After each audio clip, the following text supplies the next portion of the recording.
Hi, Kara. How are you today? I'm so good. How are you, Michelle? I'm good. I feel fortunate to be joined with you today, given our first introduction was actually at a luncheon, right? And I was lucky enough to sit next to you, and I thought, oh my God, I think I met a sister.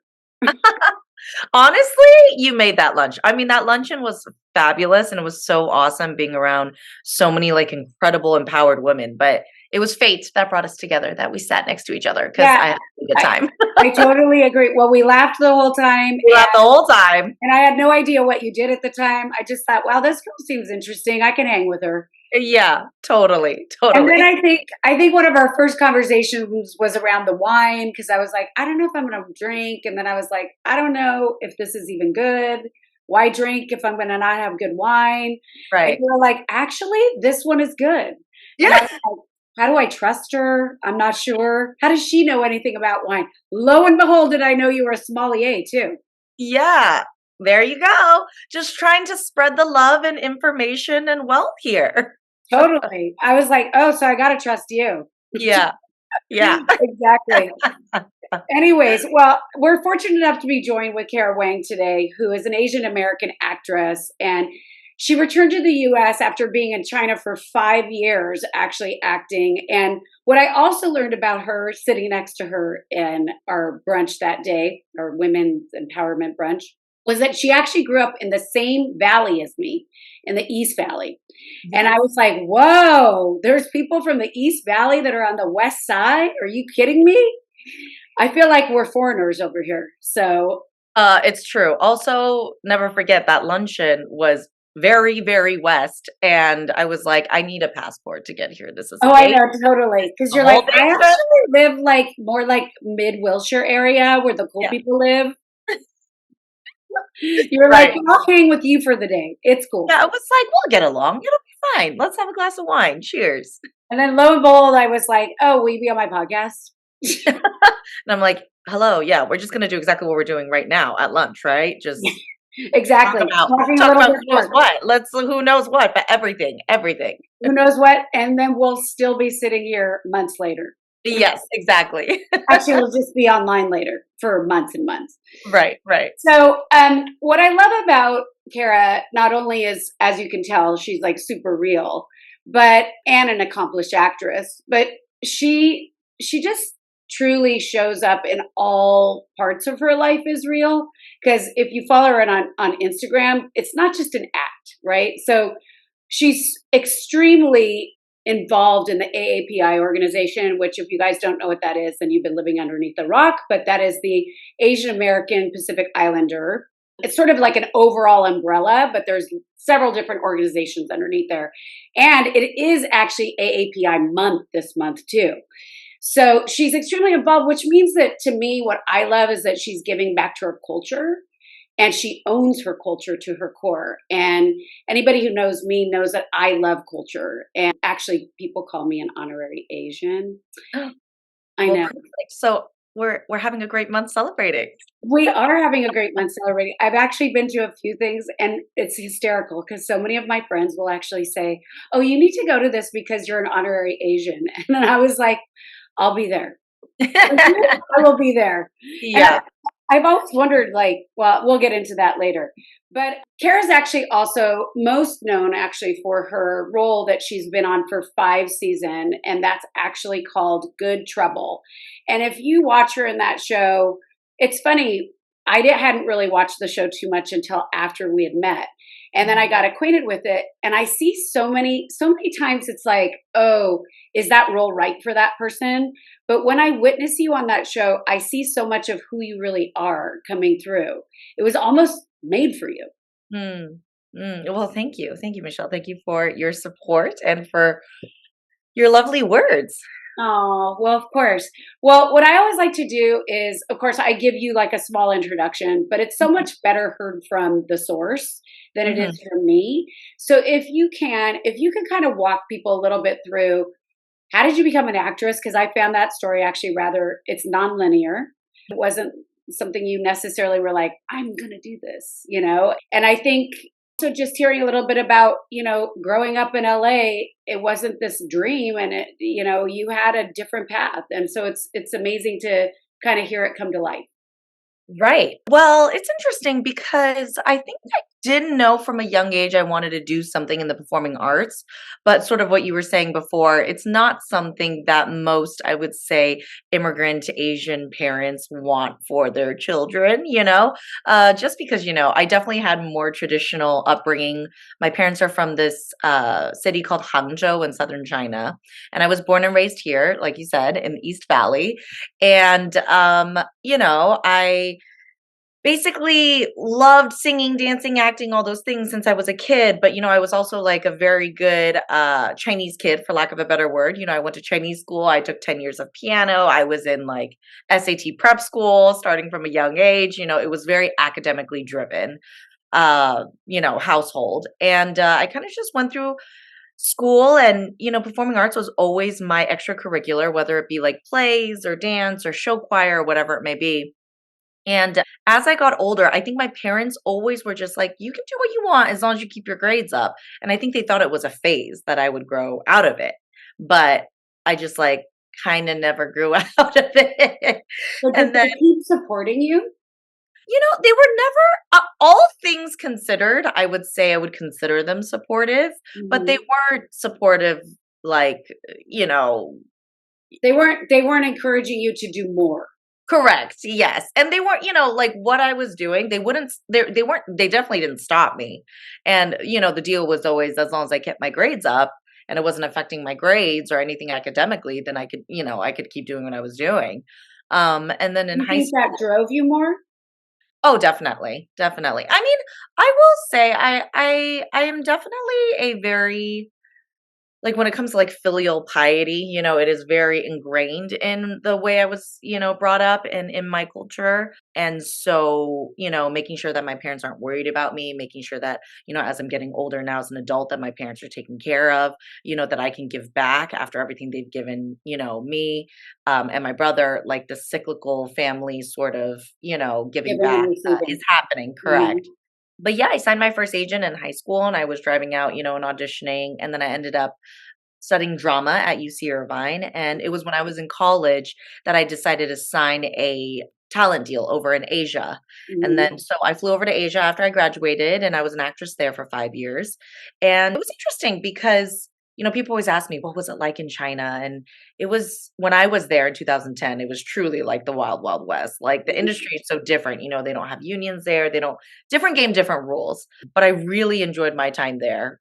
Don't regret it for a second. Met so many of my lifelong friends there. Mhm. And I got to be a working actress there full time, which is truly for most of us the dream, just to be able to work. Obviously, who doesn't want an Oscar, sitting on their mantle? Absolutely. But for the That's time coming. being, we want to work. We just want to work. We want to be able to, tackle more characters and focus on our craft. And one of the main reasons I actually went to China in the first place, kind of going back to something you were talking about in the intro, was that I felt like there weren't enough roles for people that looked like me, especially Mhm. back then. There Mhm. were a lot of stereotypical roles for Asian actors where we didn't speak English properly, like we had an accent, or what, I'm a nail technician, or always the supporting best friend. We were never the leads, we were never even the villains. We were just like always the supporting character. And so that was one of my driving forces to go to China because I wanted at least the opportunity to play these different roles.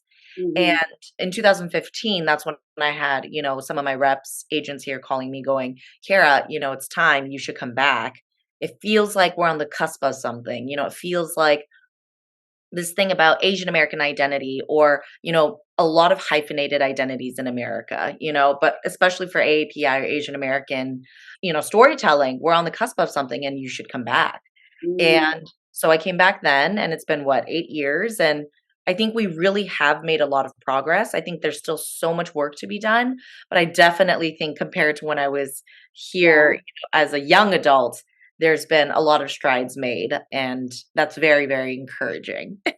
Yeah, I can imagine that. So it's interesting because I think that identity, in looking at identity, so much is about the way we relate to others, right? And so Mhm. I actually think it's amazing that you chose to go back to where your parents were born so that you Mhm. can actually almost relate to your culture even more, frankly. You're Yeah. immersing yourself in a way, but also you're playing roles. So Yeah. was that difficult for you? Like being raised American and then basically coming into Asian culture, which was a lot different actually, because I used to travel to Asia all the time for work, back in 2010 versus, Yeah. in 2023, Yeah. Totally. That's such a great question because it was such a hilarious, and by hilarious, not actually hilarious, fascinating phenomena. She's like, I wasn't laughing every day. I mean, yeah, it's hilarious now. We're laughing now. Yeah. But it was very interesting because, like I said, I left to go to China to explore more opportunities and have, different chances to audition for different roles because I felt like, when I'm in America, people see me as Asian American. They don't see me as American, even though I was born and raised here my entire life. I did all my education here and I feel American.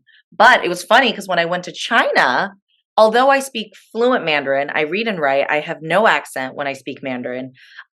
People No saw me. American accent, that is. Yes, no American. Thank you. Yes, Totally. no American accent Yeah. for Mandarin. I speak native Mandarin.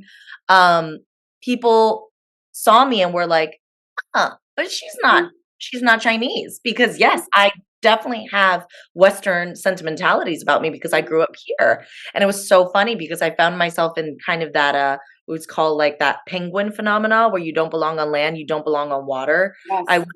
I'm Asian in America, but I'm America or American in China. Like they would see me and be like, "Oh, but you're not Chinese enough to Mm, be Chinese," mhm. And it was very fascinating also that reverse identity sort of shock that you were talking about. Yeah, I mean, how did that feel? Because it's interesting because I experienced that in a different way where Mhm. I'm half Mexican and half German, and if I was to relate to one culture or the other, it's actually more being Hispanic. I was raised more with my Hispanic family. In addition, like I speak Spanish fluently, the whole thing.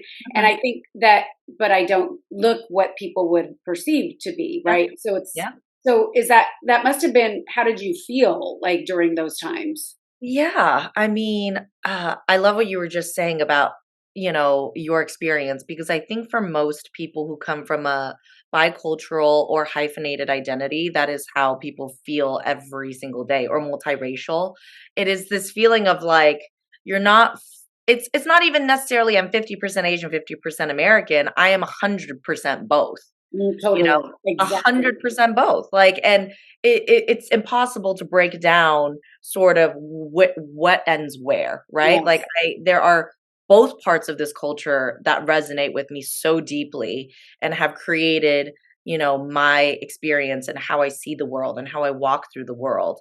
And I think that's why, when my reps were calling me to come back, they were like, this is the cusp of Asian American, and people are understanding that this hyphenated identity in itself sits as an identity in itself. It's Exactly. not just Chinese, it's not just American, or I'm sorry, it's not just Asian, not just American, it's Asian American, and that's its own hyphenated identity. And, people want to talk about it. People want to see more authentic storytelling, Mhm. and I'm really happy I came back when I did because I feel like I've been able to see the growth and the change and the momentum that has happened just in the last In decade. 10 years, it's been a huge shift and a Yes. huge Yes. focus for people. And I love to hear some of the stories being outwardly expressed. I mean, even just in you generalizing, but also there's so much truth in it Mhm. about the way Asian Americans are raised.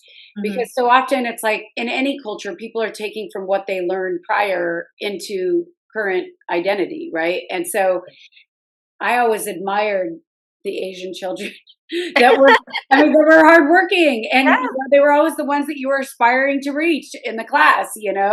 But it also comes with challenges. What are some of those challenges that actually come with having to always achieve success? Yes. So sort of what you're talking about right now is that like model minority Mhm. identity that is oftentimes associated with Asian, kids, especially from first generation. And like you said, there's a lot of truth to it. I was that kid. Like I was that like very like I graduated with 4.2. I was really hardworking academically and all of the things, et cetera, et cetera, et cetera. Check, check, check the list. I think the not necessarily, I don't want to say problem because like I said, I think that rings true honestly Yeah. for a lot of us, but it's when it's used as a full overarching generality because the problem with the model minority myth is that those standards are set and it seems like everybody is supposed to fit into that one box.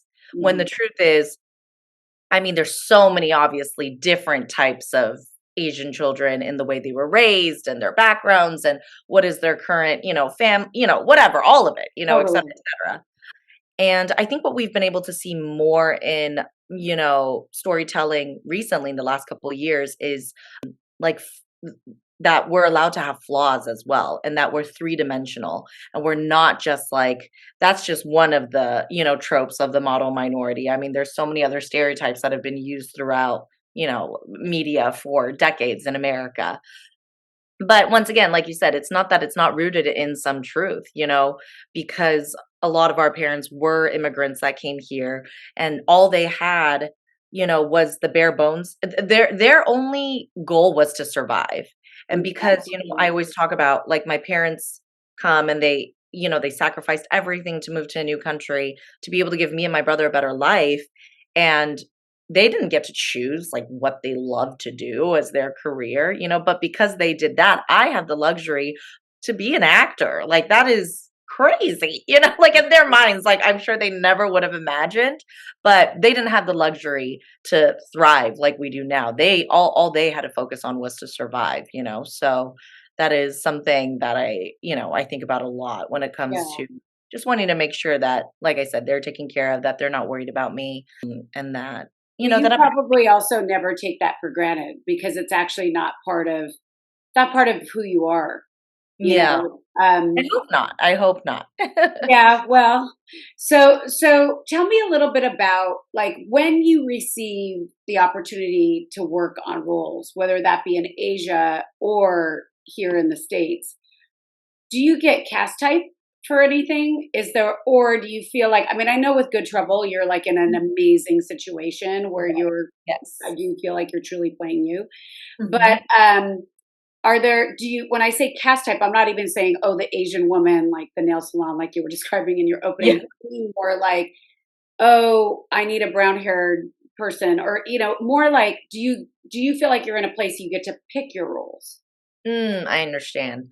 I think that unfortunately there is still some typecasting going on, but I think that that would pertain to all actors. I mean, if Mhm. we're not even just saying right now ethnicity specific, even for let's just say like for women, like as a gender women, when you see all these female actresses, there's some that get typecast in maybe a more sensual, sexy role, some that is more nerdy, some Yeah. that is more girl next door. Like these are all these archetypes and types, that actors, and when they say actors have a type, like most actors, unfortunately have a type. Not that we would all not love to be presented with a role where we can truly transform.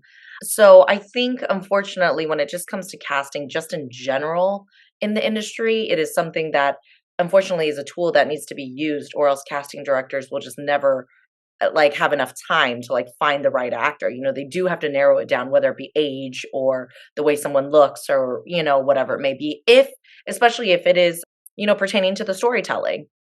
I don't feel like I am in a place yet where I can pick my scripts. That is definitely the goal. That is definitely the dream. Obviously, Meryl is not out here like auditioning. Like She she gets will a be. slew of scripts and she gets to pick which one she wants to Yes. play, you know? That is for sure the dream. When people always ask, like, what is the dream? It's funny you were saying about picking the scripts because I feel like that's a really accurate way of saying I think the dream for most actors. Of course, what does that mean? Usually it means like you've won awards, you're critically acclaimed enough, you're A-list enough that you get to pick your script. So all of that obviously comes with it. But as of now, I do feel like I have had the luxury of being a little bit more particular though with Mhm. the roles that I play, which has been nice. Like my team knows, I mean, unless it's a very, very specific situation, I will not play an accented role anymore. Mhm. Sometimes I understand that it is necessary, especially if it's for the storytelling. And I understand, if it's a story about a girl who just came from China, she's a foreign exchange student and she Mhm. landed 2 months ago. She's not going to speak perfect American English, right? Exactly. So for the storytelling, I understand sometimes it's necessary, but also it's always that question for myself, is this the role I want to authentically portray? Because in Mhm. that example, for me in my head, I'm like, you should find somebody who already genuinely authentically has that accent currently, because there's a lot of incredible Asian actors who are studying English, or you know what I'm saying, that this character would shine so much more authentically versus me trying to get rid of my American English to fit into Yes. this mold, you know? It's interesting. Not all people would answer that way. And I Mhm. think Yeah, if yeah, I people think you're right. yeah, because they're actually looking for the opportunity and not necessarily looking to authentically sort of align with their values is what I'm hearing you say, is Mm, you wanna make sure that the roles that you're wanting to portray fit within what the way you wanna be seen and, viewed, and that are true to who you are. mm. Yeah, I think that that's pretty accurate. You know, a lot of people would just take the job. I mean, it's a very telling statement about your character, I guess is Yeah, what I'm saying. Is that you're not necessarily like, "Oh my god, I have to take this role because it's the money or whatever." And again, it's all depends on everybody that's involved and all that kind of stuff. right, But when right. we talk about the industry has changed so much. So it used to be sometimes those people that were on television were always looking to potentially go into features at some point, Mhm. depending on the actor or actress or actor. I guess everybody says actor now. But my question is that a desire now? I mean, Mm, given that like blockbuster releases, it's not what it used to be. Streaming has yeah, sort of taken over. Just curiously, like, where does your head go around that? yeah. That's a great question. I think, like you were saying, that's totally accurate. Back in the day, it felt like film and movies were seen as such a higher echelon of, where everybody aspires to be. Right. Like you would never see a film star be in a TV show, like everybody in TV wants to go into film. But I actually do think, like you said, the industry has changed a lot in the last couple of years, mainly also because the production value of television has skyrocketed. I mean, you see some of these shows, right? It's like 10 Absolutely. million, 20, 30 million an episode for these, TV shows. And the storytelling and everything that is happening, everything has been raised. The level has been raised. And now you do see big stars in television shows, like Meryl Absolutely. is doing Only Murders in the Building for season Yes. 3, or Big Little Lies, or I mean, obviously, Reese Witherspoon, all of these big stars are doing television, and so I do think that it has changed. For me, I would obviously love to do both. The truth is I would love to do film and I would love to do TV. I've been lucky enough to dabble in, both a little bit, but obviously, who doesn't there's a thrill about seeing your work on a big, big screen versus, on your living room TV. But what I also will say though, there is a luxury to shooting a character or a story in a TV show because you have so much more time to tell that Mhm. story. Yeah. A film is 2 hours or 2.5, or sometimes now 3. It's getting crazy. But most TV shows are at least 10 episodes, let alone sometimes they're 20. And Mhm. to actually be able to, tell a story with that much more time Character is, development uh, is unreal. yeah, it's Mhm. luxurious, And the so attachment that you feel to those characters absolutely. can't be replaced because we live out our dreams through people like yourself, right? Yeah, Or yeah. our own lives or whatever it might be. So yeah, I agree with you.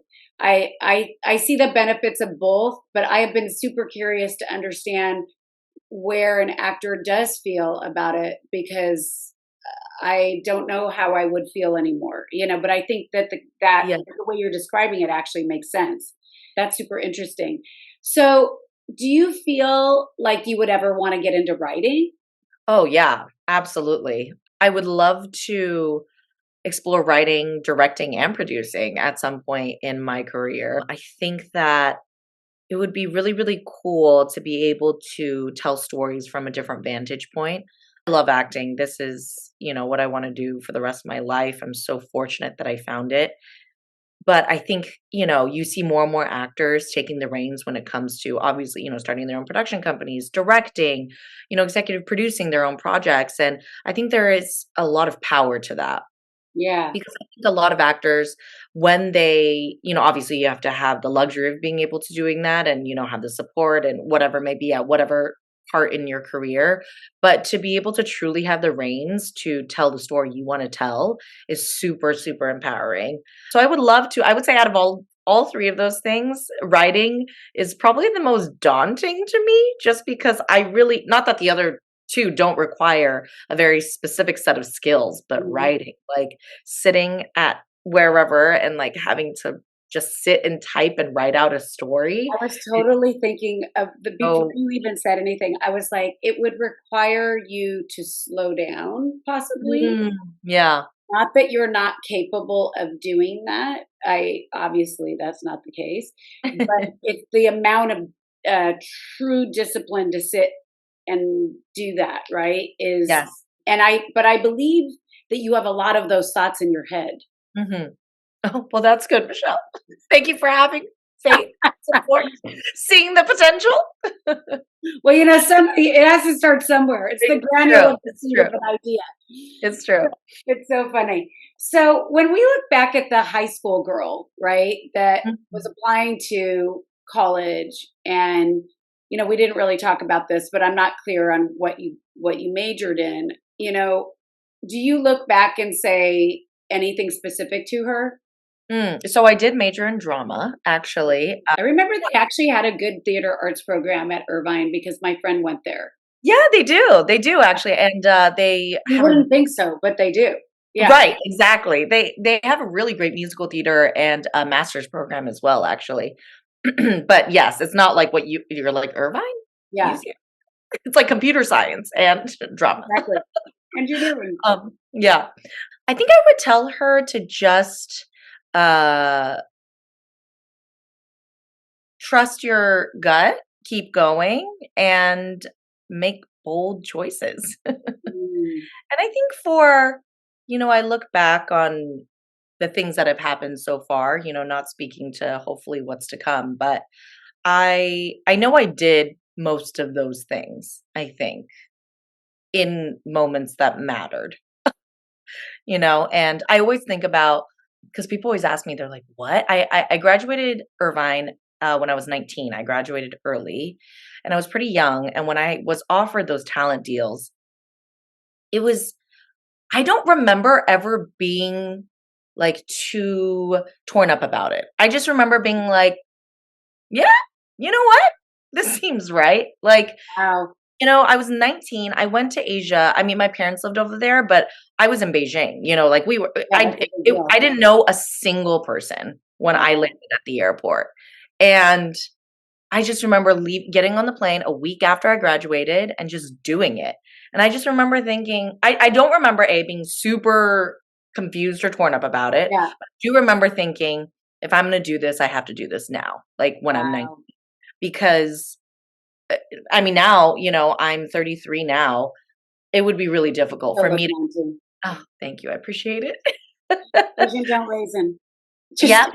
Exactly. Exactly. See, as an honorary Asian. exactly. But the thing is though, why do you think that's just part of your character? I think, there is a boldness and a fearlessness that comes with youth Mm, for the most part, as a general statement. Obviously, everybody is very different, character and personality wise. But like I said, if somebody told me to move over there now, I would definitely be, so torn, flipping back and forth all the time, because not that there wasn't things to lose, but I feel like with youth comes a fearlessness that sometimes I miss. I'm like, it was easier mm, to make those bold choices because to me at 19, I'm like, great, I'm gonna go over there for a couple years. If it doesn't work, I'm gonna come back to LA and do what I always thought what I, would do, like start from the bottom, and I'm gonna be what, 25? That's yeah, okay. But interesting. now at 33, there's just other things that you got to think about. I'm like, do I want to start a family? Where do I want to settle down? All these Exactly. things that, as when you're younger, you don't have that burden, I think, as much. Yeah. And who do you think made you so bold? Like, character traits come from somewhere. Yeah. I mean, I think it's definitely got to be my parents. My parents are the most amazing people ever, Oh my and they are, yeah, they're such strong people, and I feel like growing up seeing their struggle, it was very American dream, like they did every job under the sun. God. We didn't grow up very wealthy, but I think back to my childhood, and I feel like I had a really happy childhood. That's And amazing. yeah, and now as an adult, being able to sort of process and analyze that, because when you're a kid and you're living through your childhood, you don't necessarily You understand. don't have the perspective. Yeah, Yes, exactly. exactly, of what is happening. But as an adult now looking back, I think my parents had a very, quiet strength, and I think that comes through in my brother as well as myself, because I genuinely feel like I'm a very happy person. Yeah, you And are. yeah, just I'm happy, and I feel like they were so strong, and I think somehow that translated to me being able to at least make bold but smart choices so Yeah, far. I think that's So far. really, I have to say it's interesting because I don't know that at 19 I would have had the courage that you had to make those choices. So when you say make bold choices to someone, I can say that now, Yeah. but I couldn't have said that when I was younger because I had a lot of fear. Mm, So I think it's amazing that you were stripped of fear mm, um, to make choice that was going to serve you or not serve you, but you didn't know. right. Yeah, there's no way to know in that moment, for sure. For sure. I mean, fear is such a Uh, it could be a very crippling emotion, And Mhm. like I said, in my experience, I know I was more fearless as a kid, only because I can compare it to myself now, and not that I'm super fearful, but it's just I'm definitely not as fearless. Well, I Yeah, think that comes with experience, right? Is that yeah, when I think that the opposite happened for me, that coming with experience, I realized that all you can do is try. And mm, that basically that the answer will come, I whether it love be that. positive Yeah, or negative for that matter. yeah, But I think that it's such a great, interesting message around making bold choices and not being afraid to take risks. It's mhm, beautiful, mhm, super yeah, beautiful. And I yeah, think one of the things that you mentioned about childhood is interesting also because I think what we learn is that it's not always about where you're raised. mm, It's about who you're raised by mm, and what those values or those systems taught you as a yeah, child and how yeah. you move us forward into the world, right? Yeah, yeah. I think a lot of that is definitely true. I know it's always so fascinating and interesting to talk to different people and understanding how people were raised and in what environments. And, there's a lot of chosen families sometimes. There's a lot, your environment, exactly like your location, your schooling, Hmm. uh, who you were surrounded with. And it's all so interesting to see how those are all building blocks that kind of make us who we are today, and it Yeah, obviously is still happening today as we're growing and learning, and we surround ourselves with people. Even now as adults, I see myself, what is the term? Like birds of a flock fly together or whatever. It's like, birds of a feather yes, flock there you together. go. Yeah. That's what it is. But, I feel like people's, whether it be consciously or subconsciously, are attracted to people, whether it be with the same energy or the same values or whatever it may be, and it's interesting to see how growth happens that way. Yeah, I agree. Well, I think it's conscious choice is Mhm. that who we choose to surround ourselves with or how we exchange energy is so important. And I agree. I think I'm sure you like I generally put myself in environments where I know that the energy first of all, that I can expend energy that's going to be received well, but likewise that I'm receiving that in return. And I'm never surprised by it because let's take the lunch for example. I sat down at the table. I knew other people in the room, but we were there to support Katie, right? Yeah. I was so blessed that day because I was thinking, I do not want to go to this event. Yeah. And I said to myself before I left the house, I said, you know what? There's going to be an amazing group of ladies that you're going to meet today. And that's exactly what was at that table. Yeah, we had an incredible table.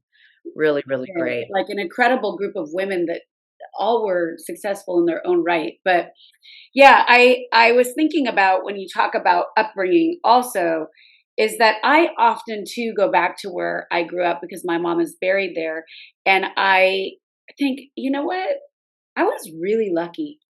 Mm, What a great environment. Like if my children got to be raised around the area we grew up in, yeah. there's a humbleness, Mm, a peacefulness around just enjoying life mm. and doing your Love daily that. tasks, but like a gratitude for it, not why do I have to, not questioning, Yeah. questioning is good. Don't get me wrong, but Right. also within gratitude. Yeah. Don't they always say too, it's like sometimes like people who are living what seems like or seemingly like the most simple lives tend Mhm. to be so happy, you know? Like I think about that too. Like I have so much family back in China in Hangzhou and they're always like, "Oh my God, Kara, you like, live in Hong Kong, then you're like in New York, then in LA." That's I've always lived in, amazing. yes, exactly, in these big metropolitan cities. Yes. But, you see also so many people who are so unhappy, who have so much, Mhm. who have, it seems like have so much things or Yes. affluence or money, whatever you want to Yes. say. And it's Um, never enough sometimes for them, it's right? never enough. And then there's people who are living simple lives who are just so grateful for what they have and arguably are happier, Mhm. you Yeah, know? yeah, definitely. Sometimes, we die alone and we're born. Yes, we're born with our mother, but like, or hopefully, right? Bless if you're blessed to do that. But Mhm. like, you come into the world alone and you die alone and with nothing, with no clothes, and I think it's just so important, like you're saying, sometimes just to be present to the gifts that are in front of us. Yeah. Yeah. That's such a good lesson. It's also a lesson I've been trying to remind myself because I think sometimes, when we're in these fast-paced environments, industry, life, it's just we're constantly living in the future. It's about Mhm. like, okay, I booked this job now. What's my next job? Okay, this is my itinerary, but then what am I doing tomorrow? What am I doing this weekend? What Mhm. is like the next thing always, and we kind of forget to stop and smell the roses a little bit. Yeah, it's easy to do. And I mean, it's something that I too have to put into practice every day. And I truly try to, Mhm. especially the older I get, the more I am that way. I have a question for you. So, this is a good time to transition into the Yeah. sommelier business. Speaking of gratitude, let's talk Oh, about gratitude. What are we grateful for? Wine. Yes. exactly. How did that happen? Oh my gosh, I know. It's such a random fact about me, but I do love because it is something I also genuinely enjoy. When I lived in China, I was fortunate enough to be surrounded by a lot of people in F&B in the food and beverage industry.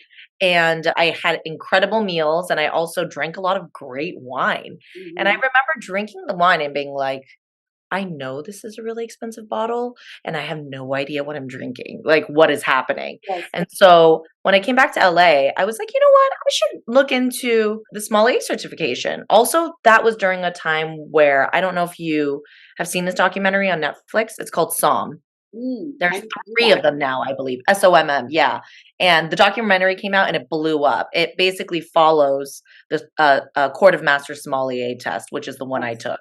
Yeah, the documentary is about the master level, level 3, which there's like 300 people in the world who have it. Impossible. It's those people who like can smell the wine, tell you what row of what vineyard, of what year, of what tiny chateau in like, Italy. Like they're incredible, incredible. incredibly skilled humans. But I started studying for it, and I honestly became so fascinated with viniculture and viticulture, the study of grapes and wine, and how wine is made and what goes into making a wine taste the way it tastes. And I was like, yeah, great. I'm just going to go get my, level 1 certification. It's not anybody can do it. I mean, like it's open to the public. You just have to study for it. But it was a really great thing I did, and I'm really proud of it. I did study hard for it, and Yeah, it's not um, easy from what I understand. yeah, I mean, it's just, so much of it. I always thought, I'm like, dude, I drink so much wine, and a lot of people do, Yeah, but very rarely when you drink wine are you actually asking yourself, why do I like this wine? People will be exactly. like, I like it. This tastes good. But have you ever asked yourself, why does it taste good? Like, do you like the minerality? Do you like the acid? Do you like that it's fruitier? Do you like, I mean, very basic questions. You don't have to get into the depth. It's just that we're just, you drink wine, you enjoy it, and call it a day. There's nothing Well, wrong with that as well, by the it's way. like how they talk about like intuitive eating or Yes. conscious eating, right? Yes. It's a little bit Intentional. like that. Yeah. Intentional, yeah. It's Mhm. about being aware of why you're liking it, why it Yes. tastes good to you. What about Yes. it? Yeah, I agree with Exactly. you. So Yeah. do you actually ever like are you ever a sommelier somewhere? Like not at a Oh. restaurant. I'm saying No, like do never. you ever like do those kinds of things at like parties and stuff like that? No, I mean, I love throwing a It'd be dinner party. really Don't get fun. me wrong. Yeah, I throw dinner parties just for my friends, in which case I will do like a wine tasting or a wine pairing. I've never worked in the food industry here, as a sommelier or anything like that, not I in mean, like a you're an actress, not to stereotype. yeah, you know, it's just like a nice little thing that is a hobby of mine, and I That's a actually phase that you actually skirt goated. yeah, right? Ended up having to like that was thank God that didn't happen. Right, exactly. But yeah, it's just, it's something that I enjoy, and I love that it's like just like another random hobby that I have, but it's, something that brings me a lot of joy in life. I love that. Yeah. So tell me about why Good Trouble. Why do you believe it's been so successful? But Mm. also, why do you love your role so much in that show? Because I know you do. Yes, I do. I do love the show. Like you said, we've been on for 5 seasons on Freeform and Hulu. I play the character Sumi Liu on it, and my favorite thing about the character is sort of, bring it back to something we were talking about way earlier. But Sumi is very, very three-dimensional. Uh, she is Asian American, but also she is queer. I play the girlfriend of another character on the show, Alice Kwan, who's played by my dear friend Sherry. So that's amazing because I just go on set every day and we just hang out. But it's incredible. We always talk about name one other show that portrays love between two Asian women. Like there is no other show out there that does that. And definitely not back in the day would they have characters like this. Um, I mean, it's just a multifaceted, flawed, three-dimensional, true, fully fleshed out character.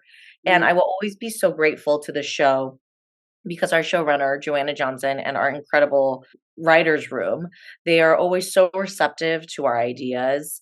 They have given us so many platforms to talk about things that we care about. In the past seasons, we did an episode of Lunar New Year, which was really special for me and Cherry. We got to share a lot of things about our culture and what we do for Lunar New Year. mm. And last season, we got to do a big story arc about Stop Asian Hate, which Oh, was I love really that. important. Yeah, because of the current climate and circumstances of the country. And Mhm. so they've given us the space and platform to be able to tell a lot of the stories that we want to. And so that's also, I think, a reason why I think the show is so successful because it's very much on the social pulse, but it's also very authentic storytelling in a way that I believe truly that is not trying to shove it down your throat. I totally agree. Because sometimes when it comes to these very social and current hot topics, it can Mhm. feel a little preachy, but I Mhm. do think that they do such an incredible job with the storytelling on the show. Yeah, I agree with you 100%. I have a question for you around when you received the role to be queer. What Mhm. was that actually like for you to receive? Because I believe you're not queer in like normal life. No, yes, I identify as straight. Yeah, Yes. that's what I remember. Yeah. Yeah, it's a very interesting conversation actually because when I first booked the role, the character was queer, but we weren't sure how long the character was going to be on the show. I mean, not that obviously that would have impacted, my decision to want to play the role, but her sexuality on the show is just such a small facet of who this character is, and just as the same as her having an Asian heritage. Me and Alice's relationship on the show, yes, it's queer love, but it also is just a relationship in the sense of a lot of the things, a lot of the arguments, like, right, that we talk about is just common for any relationship, Totally. whether it be, queer or heterosexual or etc. It wasn't something that I thought about. I will say, unfortunately, thought about too much, which now if I got a character that was queer, I think I would think about it more. Just Hmm. because back then I booked the role in 2018. And, do I believe that like they should be authentic in trying to cast queer actors? Absolutely. I support that, Yeah. you know. But also I'm like, would I hate to not have the opportunity to be able to audition for some of these characters? Yeah, probably also, yeah. Yeah, So because it's a it's little nice to bit kind of gray stretch area yourself here. too as an actor, Yeah, like to be able. absolutely. I agree with that. Where it is nice to have somebody who is of a certain whatever heritage or Mhm. type or whatever, but at the Yeah. same time, I do think it's nice when you're an actor. Part of that is stretching yourself creatively to be Yes, something yes. different. But I do think it's interesting that when you describe a role, and I think when we're talking about relationships in general, and when you say that actually who they are is such a small part or what how they choose to identify themselves, right? Mhm. And I think that's actually true in most cases, right? Yeah. It's Or just some actually people. yes. And Mhm. I think that if we can look at life that way when we're interacting with people, right? That people are just people Yeah. and how they choose to love, or that really if we come from love, Mhm. that it doesn't matter Yeah. because that's all you see in that person. Yeah. Yeah. Because I you're right, a fight is a fight is a fight. Yeah, it's funny, like, we've been having arguments on the show, and it's, like, I'm like, This pertains to every dynamic, truly." I mean, in the specificity, there's universality, Totally. it's anybody could relate to this argument, It is you so know? true. It is so Yeah, true. So, we've been on for a while, and I, yeah. obviously think that you're super fascinating. But I do have some key questions that I love to ask every guest. My first question for you is actually not one of the key questions, but it's something that came to me. I would love to know like three initiatives or three things that are super important to you in your life. Mm, mhm. Oh, I love that question. Okay, so the first one, obviously, that comes to mind is just more AAPI representation in media and entertainment. That is a big platform for me, not only because of what I represent personally, but I always think about when I was growing up, I didn't get to see anybody in media and entertainment that looked like me, and so the idea that I could be part of a movement that is inspiring younger generations, and that little Asian girl in Tennessee, like she turns on the TV and she gets to see my face. That's pretty cool, so I feel like that initiative to continue pushing that needle forward, and keep the momentum going is really important to me. Another initiative is I feel like the word initiative is like Or like three things that are important to you in your life. I don't think I said initiative. That sounds very businesslike, but if I did, I really. Oh, apologize. maybe I just made it up. Should I just made it up in my head? You're taking your Well, entertainment word. I know. I'm like, well, API I mean, representation. I do use the word initiative, but I'm not in a corporation at the Yeah. moment. Well, number two for sure is as a general thing, food and drink. Yes, I love I that. think that, I mean, just food and drink, or like, just like, I just truly believe that food brings people together Totally agree. in ways that other things cannot, Mhm. and it brings so much joy and community together. And I think that people should always be living to eat and not eating to live, Yes, ideally. I love that. So even though I know obviously that is a luxury, but that's very important to me. And the other thing that's really important to me is rest. Mm. Another random Wow, I love that. thing is that I am an expert napper. Wow. Expert. Like Wow. truly, How do truly. you And I do know that? that it's a I need gift. to learn that. I never learned the napping gene.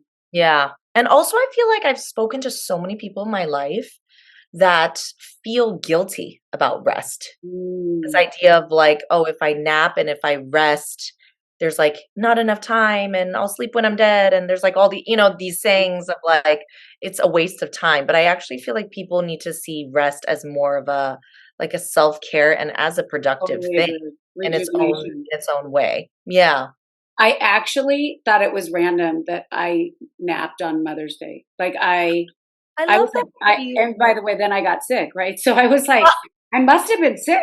Like I Right, just right. didn't Like your know. body knew it needed it. Your My body needed body it. knew I needed it badly. Yeah. So that's interesting. I actually agree with you. And I don't think it's something that's touted enough is that Mhm. rest. By the way, we know that it's one of the key ways to like have amazing skin or show up present is rest. Yeah, If you yeah, don't have rest, then you can't think clearly. yeah, So totally. it does catch up with you at some point. I love those three. So now I'm going to actually lead you into what are your top five core values. And I heard them while you spoke, but I do want to actually hear what you have to say. Top 5 core Like, values. damn, is this school? Oh, gee, these are good questions, Michelle, but dang. Top 5 core values. Family, Hmm. community. Hmm. Hmm. I'm like, oh, those 2 were easy. We're Family? going to play my values game together so that you can get even more clear. Yeah. At one of your dinner parties. Oh, really? It's Oh, yes, absolutely. I'll bring the wine, obviously. exactly. Um, honesty, like those count, right? Yeah, As they do. Hmm. values? The value. Okay. Honesty, and I think that's kind of linked for truth Yeah, for I was me, going to say trust like is really. trust, truth, honesty, fun, Definitely. and play. Mm, I like Yeah. that. Even though That I guess fun and play can be a they little could go bit. together. They could go together. Yeah, We get yeah. more clear, like as we, I actually think intelligence is one of yours too. Yeah. But it might actually fall under more like lifelong learning, Mm, because intelligence is like an old paradigm, maybe like mm, it's like something that, but it is part of who you are. It's mm. when you show up very articulate. Well, thank you. Well, how do you do? But it's also partially because like you do your research to really know and understand things, Mm, mm. which Yeah. is why it wasn't just enough for you to drink the wine. You really needed to understand why. I'm like, this is good, but why? Exactly. Which it could be curiosity. We'll figure it Right, right, right, We'll figure right, it out. Being right. bold, maybe determination could be Oh, one. I love bold. I Yes, love bold. I need to I tap love back that into the word. boldness. That's Yeah. my big thing for you. I really that was a big takeaway for me, and I really appreciate you sharing that. That's big. That's cool. Yeah. Thank you. Cool. Anyways, I want to thank you for your time today, and I would love for you to leave people with any information that you want them to know about you, whether that be watch Good Trouble because it should keep going past the 5 seasons, which Yes. it will, which it will, and we know it will. But Yes. or is it where they could reach you on Instagram or anything else? Yeah, thank you. Yeah, everybody can follow me on Instagram at the real Kara Wang. All of my things are usually on there. I try to be pretty good about posting, about new projects or what projects I'm currently working on. I also do this fun thing called Sommelier Sunday. So every Sunday I post about a new wine that I like or would love to support. So you can follow my wine journey there as well. So it's kind of 2 for 1. And yeah, everything is on there. Yeah, well, I appreciate that. And what a great conversation. And thank you for showing up authentically as you and just being true to who you are. Oh, thank you, Michelle. Thank you so much for having me today. I really, yeah, also enjoyed the conversation, and it's always good to chat with you. Of We could do course. this for hours, like I The said. friendship will continue. It will continue. All right. Well, thank you so much. I'll talk to you soon.